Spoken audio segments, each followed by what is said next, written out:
হাসান আলী জামাতের আমির, আমিনুর রহমান কৃষি কলেজের ইন্ডেক্সধারী, শামীম, রাকিব, নাজির এরা অতর্কিতভাবে আমাকে আক্রমণ করে। একেবারেই সম্পূর্ণ মিথ্যা। পাসওয়ার্ডটা উনি কলেজে হস্তান্তর করতেছেন না। উপস্থিত সকল ভাইয়ে ধৈর্যের সহিত ওনার আক্রমণাত্মক ভাবটাকে মোকাবেলা করছেন। প্রিয় দর্শক, আপনারা অবশ্যই লালমনিরহাটের হাতীবান্ধা মডেল কলেজের নাম শুনেছেন। এই কলেজটিতে কখন যে কে নিজেকে অধ্যক্ষ হিসেবে দাবি করে তা বলা মুশকিল। তিনজন নিজেকে অধ্যক্ষ হিসেবে দাবি করছেন, আর একজন নিজেকে ভারপ্রাপ্ত অধ্যক্ষ হিসেবে দাবি করছেন। অধ্যক্ষ নিয়ে চারজনের বিরোধ যখন তুঙ্গে, তখন গতকাল সোমবার নতুন এক ঘটনার জন্ম হলো। ওই কলেজের অধ্যক্ষ দাবিদার সালমা খাতুন নামে এক নারীর অভিযোগ, ভারপ্রাপ্ত অধ্যক্ষ দাবিদার হাতীবান্ধা উপজেলা জামাতের আমির হাসান আলীর নেতৃত্বে কিছু লোকজন তার উপর হামলা করেছে, তাকে মারধর করেছে। তিনি বর্তমানে হাতীবান্ধা হাসপাতালে চিকিৎসাধীন রয়েছে।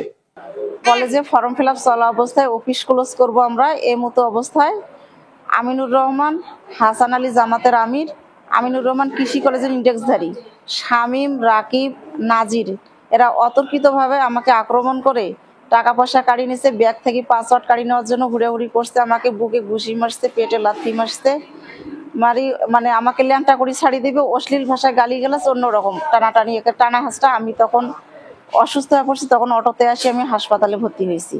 তবে তার এই অভিযোগগুলো মিথ্যা ও ভিত্তিহীন ও সাজানো নাটক বলে দাবি করেছেন ভারপ্রাপ্ত অধ্যক্ষ দাবিদার হাতীবান্ধা উপজেলা জামাতের আমির হাসান আলী। তিনি বলছেন ওই মহিলা গতকাল তার উপর আক্রমণমূলক আচরণ করেছেন। পাসওয়ার্ডটা উনি কলেজে হস্তান্তর করতেছেন না। যে একটা সিম দেওয়া আছে বোর্ডে, সেটাও হস্তান্তর করতেছেন না। বিধায় খুব অসুবিধা হচ্ছে। ওনার ব্যাগ থেকে কেউ টাকাও নেয়নি। এই ঘটনা টাকা নিয়েছে, এই ঘটনা সম্পূর্ণরূপে মিথ্যা। ওনার উপর ওনাকে মারধর করার জন্য কেউ চড়াও হয়নি।